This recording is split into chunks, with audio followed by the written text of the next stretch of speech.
Traveler! Traveler! Yes, you. The stranger who's trying to look as if they've been here before. Get over here.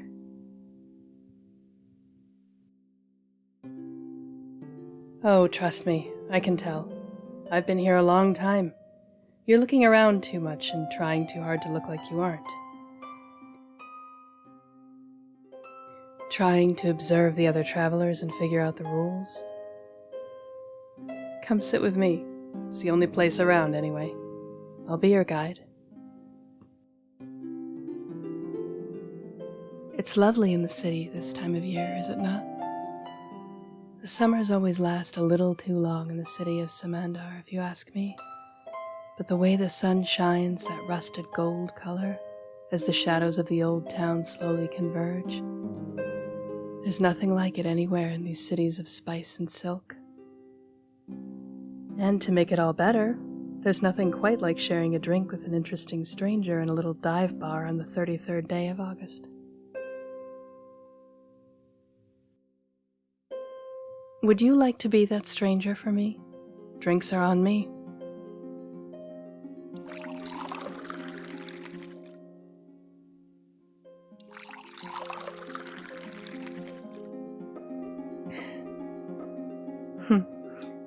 Like it?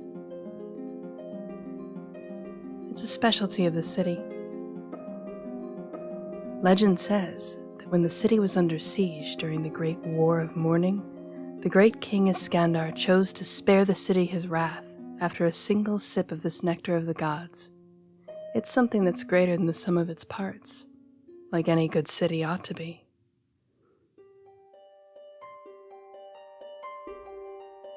They take a plain red wine, good but nothing too special, and they boil it down with some anise, ginger, grains of paradise, and orange peels until it's rich and sweet.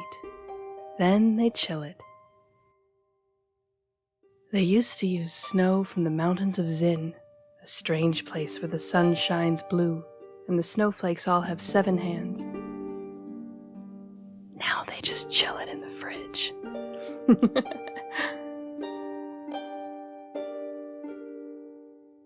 May I have your name? No? What brings you to the city?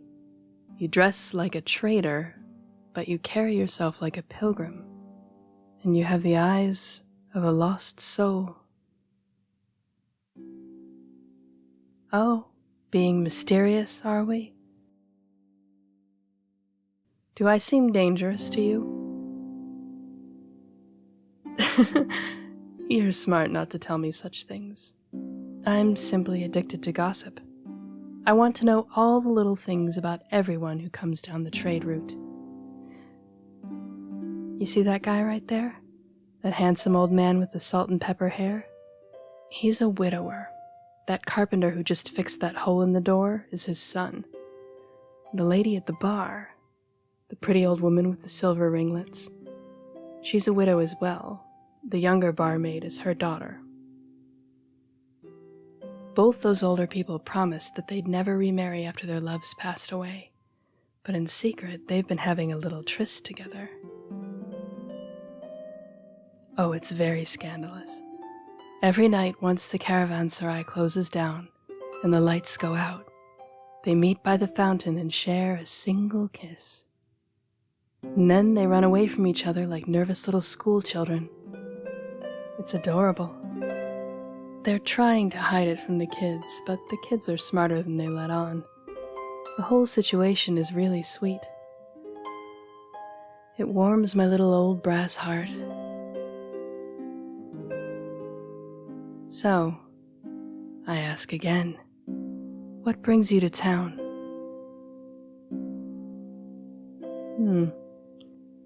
A trader of textiles, eh?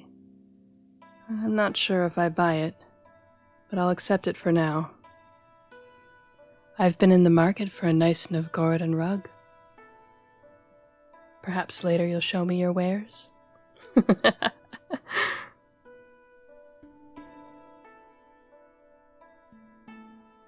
As for me, I'm a fortune teller, A sage of sorts, if you like. Not quite a scholar, not quite a priest, not quite a sorcerer, and not quite a thief. Ooh, I see you're intrigued now. Would you like me to read your fate?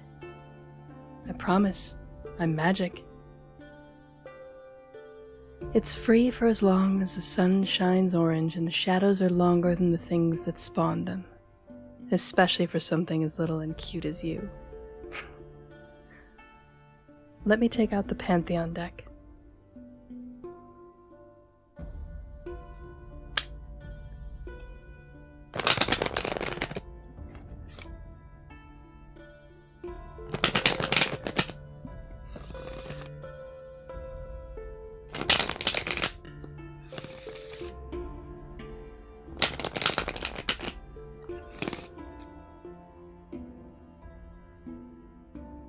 This is a deck of cards that will tell your future, or at the very least, attempt to. Each card depicts one of the 99 gods of these cities of spice and silk. They're strange gods. They hail from different lands and are known by different names. Unlike most pantheons, they have no ties beyond convenience. Our gods are weaker than the gods of other lands. It's why we've collected so many. They're greater than the sum of their parts. Each god is limited, but this deck will allow me to consult 4. Those who are interested will make themselves known to you, and I will dispense their wisdom to you. Cut the deck and shuffle the cards for me. Don't be shy, they're meant to be bent and jostled like that. The gods of our land are a rough and tumble sort.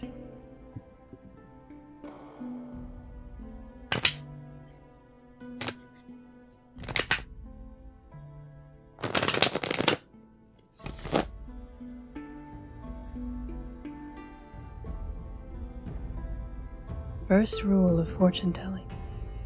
All that is profane is sacred, and all that is sacred is profane. Shall we begin?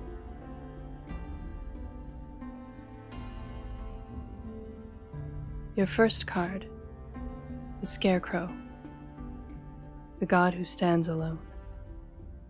An odd one, to be sure. This god is lonely and unmatched to the others, but it has been living in our lands the longest of all of them. It was first cobbled together out of sticks and stones by an ancient people who lived in the caves that form in the hills of Tishvar. They are long gone to us now, but the Scarecrow lives on. In the old days, they were worshipped by bandits and slaves. There are no slaves now, and the bandits of our time are too respected to turn to the Scarecrow. But every once in a while, someone truly desperate and truly heartbroken, somebody with nowhere else to turn, will be overtaken by madness and cobble together an effigy to the Scarecrow, and they will be remembered once again.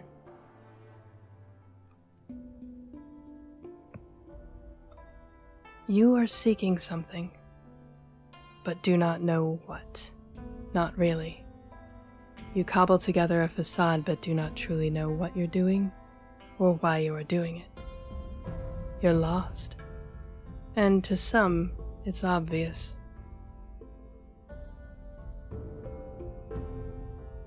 You need help. Shh, I merely interpret the cards.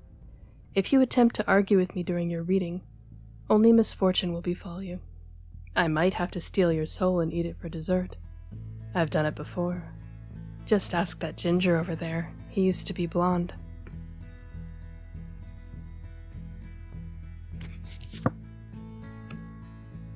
Your second card. The Dancer in Starlight, the third disciple of the stars. Almost the opposite of your first card. The dancer is young for a god.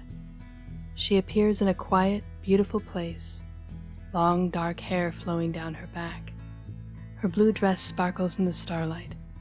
She lifts her hand and beckons the lost toward her for a dance, and she steals them away for some purpose known only to her. You're being called somewhere, by something you don't truly understand. I'm intrigued. There's something gnawing at you. Deep, deep inside, there's a longing for something, and it's eating you up. But you don't even know what it is. That's dangerous, you know? Who knows what kind of trouble you can get into if you're looking out for something you don't understand.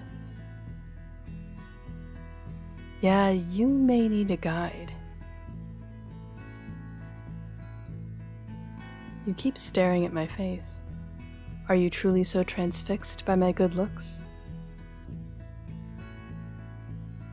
Ah, the old mark over my left eye. No, it's no mere birthmark. There is indeed a story there. Many years ago, when I was younger, I studied medicine and philosophy in the city of scholars, during the reign of the nameless queen. She was stunningly beautiful and wise beyond all knowing. She was the only mortal, living or dead, to master all 99 spells written in the 7 books of Circuit. Oh, if you could have seen her in her splendor, you'd have thrown yourself at her feet in adoration, for she was almost as a god compared to humble folks like you and me.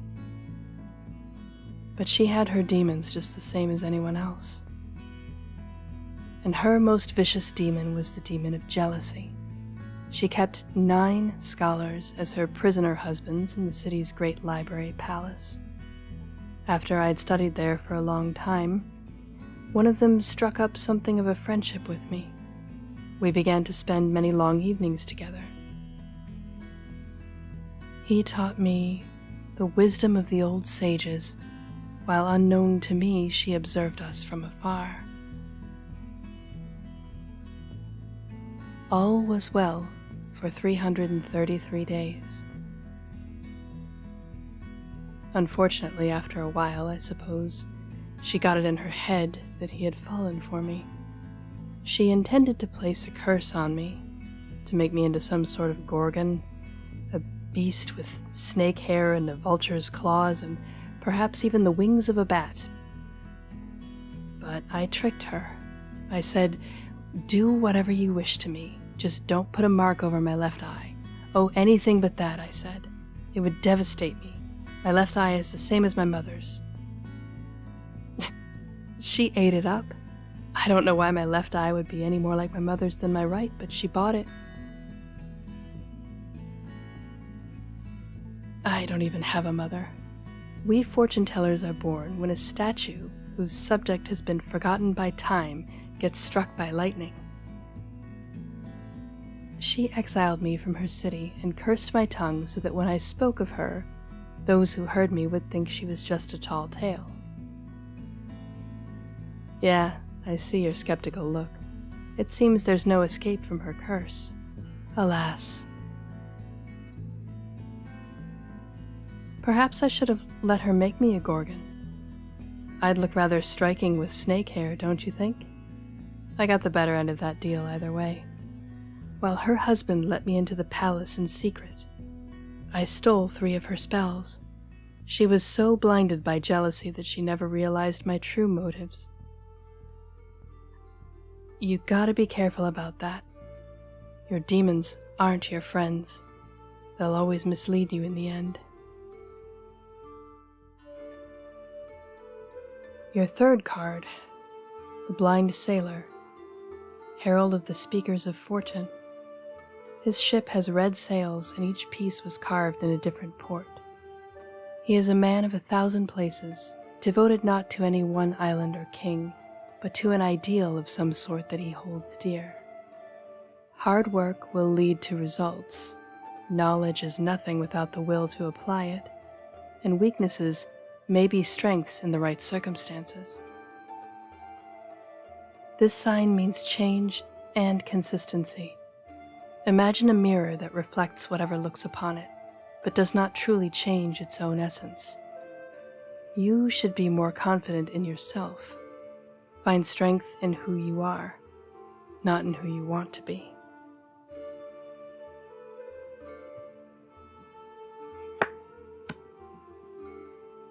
Your fourth card, the White Rider, President of the Dark 30. She rides alone on the shadow-touched road, pursuing her quarry relentlessly, enemy of the traveler. Wrapped in her white cloak, the wind has blown down her hood and revealed her horns. Her mount has row after row of jagged teeth and eyes that burn like red coals. She rides out on one of hell's horses, and those she chases seldom escape. I don't like the look of that. If the White Rider has cast her eyes upon you, you may be in trouble. Shh, can't you see her? Just out of the corner of your eye. Don't look. Your one advantage is that she doesn't know you know. Stay calm. Look me in the eye instead. There. Get closer. Till our noses almost touch. That's it. Let me see those pretty little things.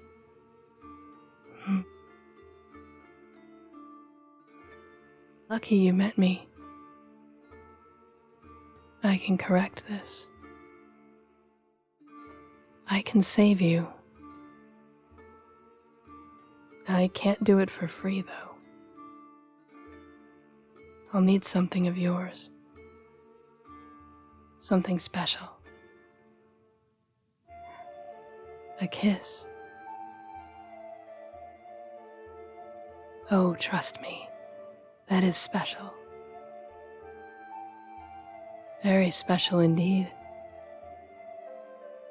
A kiss is one of the most valuable things I can ask for. It can unite a nation, or tear apart an empire, or place you forever under my spell.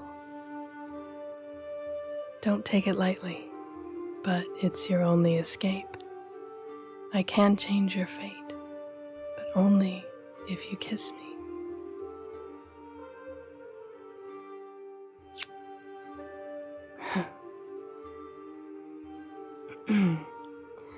One final card can be drawn in these most desperate of circumstances. One god to intervene on your behalf.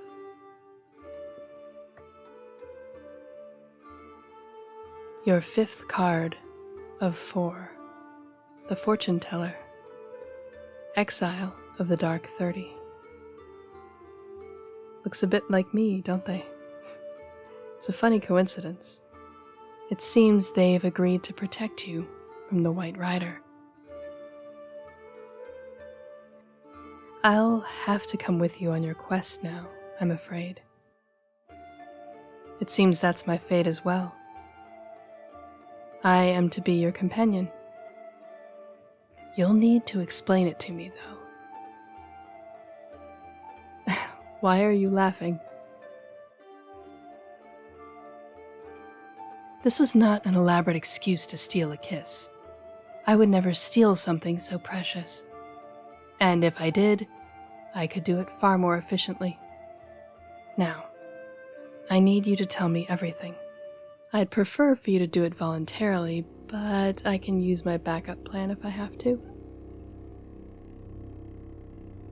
You see, the minute you sat down, I started weaving a cute little spell on you. Oh yeah, I'm really tricky like that. Not quite a sorcerer, not quite a thief, like I said. The nature of the spell is that if I ask you a question and punctuate it with a finger snap, you will have no choice but to answer me, and answer me truthfully. I know that's rather rude of me, but I promise it's only to keep you safe. I wasn't lying about the White Rider. She's not in the room, but she's nearby. I need to know everything. Now tell me, what is your name?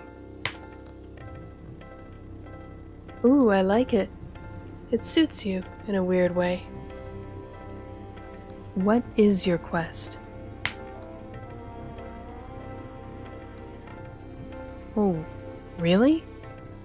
You just want to watch the sunrise in that one specific spot? That's so subtle. I was expecting something more dramatic, like you're hunting down your father's killer or stealing the stars for the one you love. Something silly like that.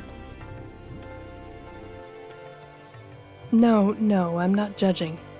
It's odd, but nonetheless, that sounds like a worthwhile journey. I don't understand it, but I'll help you get there. Pro bono.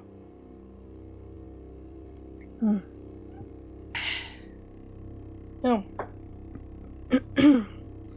I'm really glad you came along. I was dying of boredom out here.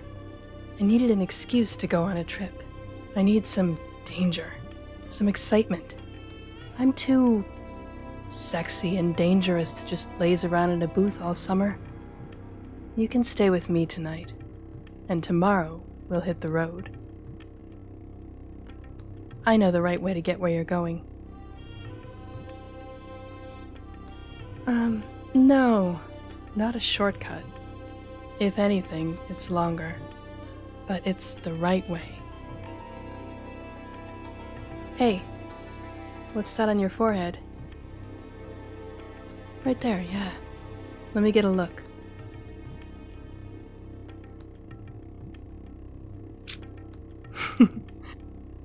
Now that's how you steal a kiss.